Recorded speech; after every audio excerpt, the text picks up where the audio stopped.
Bonjour. Donc, je vais vous parler donc vous présenter pardon la partie utilisateur, module utilisateur donc de ma base applicative qui consiste donc à mettre à disposition en fait pour un profil donné un ensemble de fonctions. Donc là j'ai mon premier profil qui est Inspect FBX parce que l'objectif est de la prise en main et je dirais pas la maîtrise mais au moins savoir parcourir en développement donc le format FBX et manipuler les objets donc en 3D. Et donc voilà, donc ça c'est vraiment l'objectif en fait de ce profil. On va charger un fichier FBX donc en temps réel, donc quand on lance l'application. Donc par défaut, il y en a un qui est chargé, qui est celui-ci, qui sert de base d'ailleurs dans l'environnement virtuel, que je vous présenterai après. Donc la vidéo est postée sur ma page Facebook. C'est la première vidéo d'ailleurs que j'ai faite et que j'ai postée donc sur ma page Facebook.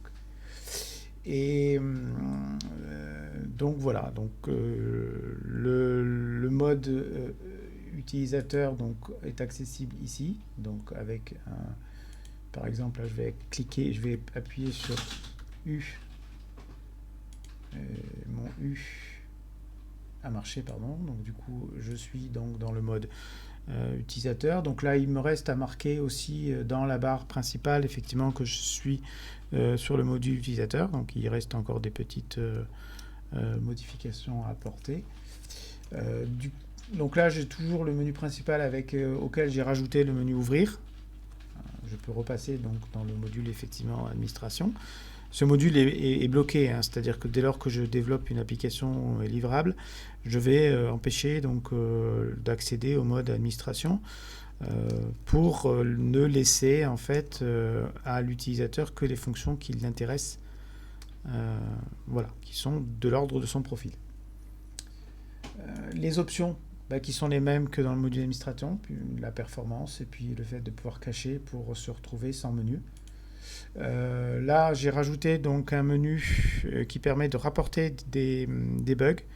Donc, j'ai ajouté donc à ma base applicative un module qui permet d'accéder à Mantis, de tracer donc des bugs. Mantis est une application de traçage de bugs. Ces bugs sont tracés donc en temps réel dans l'application, donc une runtime.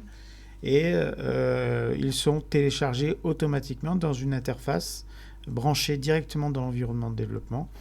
Donc le développeur, en l'occurrence moi, je peux traiter ces bugs comme ça et les mettre à jour donc, dans l'application de développement. Je ne suis pas obligé de me connecter donc, à Mantis pour aller mettre à jour les bugs. Il y a un intérêt, c'est-à-dire que lorsque je suis en déplacement ou que je fais une présentation, et ben, si je détecte un bug, je peux le tracer directement dans ma présentation et je le retrouverai le soir pour corriger le bug. Ça peut être aussi, l'objectif peut être aussi de tracer en fait un besoin. Je vais développer de toute façon une autre fonction pour tracer les exigences auxquelles on répond l'application et les suggestions aussi que l'on peut avoir lorsqu'on utilise l'application. Voilà, inspect c'est un bug, ça ne devrait pas être là. Donc j'ai pas présenté la partie déplacement, mais la fonction de déplacement est une fonction qui vient s'ajouter aux applications, je dirais, dans des environnements 3D immersifs ou virtuels. C'est le fait de pouvoir voler, marcher, avoir un comportement en fait différent dans l'application, puisqu'on n'est pas dans des applications tout à fait classiques. On intègre donc les modes immersifs 3D et virtuels ou réalité augmentée éventuellement. Du coup, on a le mode marché, donc on a un mannequin qui va se déplacer L'objectif étant l'utilisation d'un mannequin étant simple, hein. Le mannequin, lui, va détecter automatiquement les escaliers montés.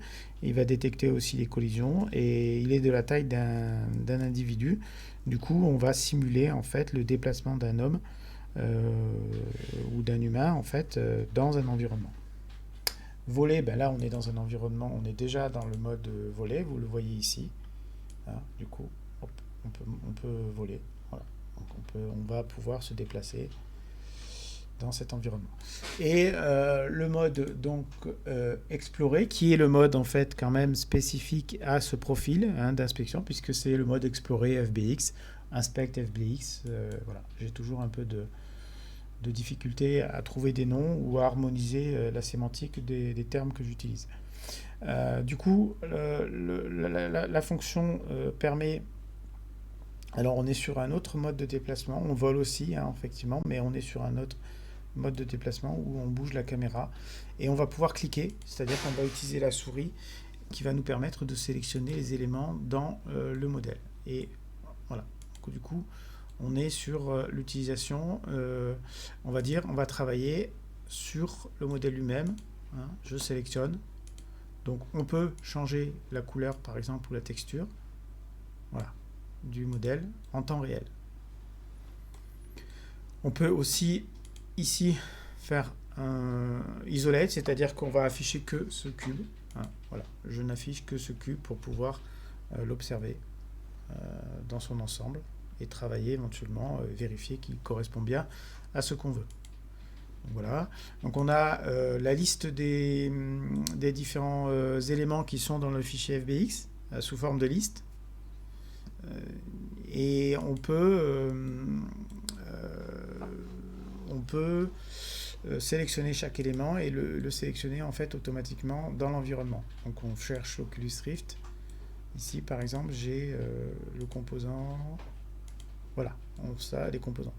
Du coup, on a ça, on peut choisir. Donc là, on a deux textures, deux couleurs, ici. Voilà, ce sont des couleurs, hein, exactement. Voilà. Alors, on peut sortir, revenir, voilà, hein, et voler. Voilà. Donc, je me retrouve, en fait...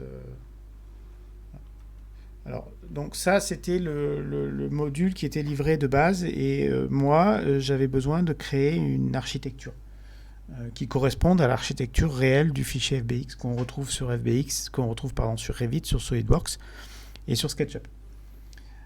Du coup, on a la structure ici, qui est une fonction disponible donc dans le profil FBX et qui permet donc de voir l'arborescence en fait des fichiers ici.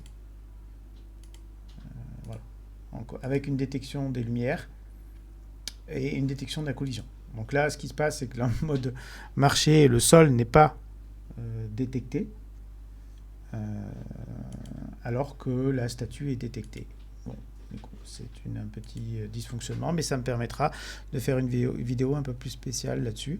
Là, regardez bien, je suis en mode, ici, je suis en mode, hop, collision. Donc je ne peux pas avancer plus, en fait, ici. Alors que je vais pouvoir avancer sur transpercer ici le mode. Je vais pouvoir transpercer ici parce qu'il n'y a pas de collision. Voilà. Du coup, si je passe par exemple en mode marcher, voilà, on n'a pas le sol et du coup on tombe. Je peux me remettre en mode voler et je me retrouve à l'endroit ici.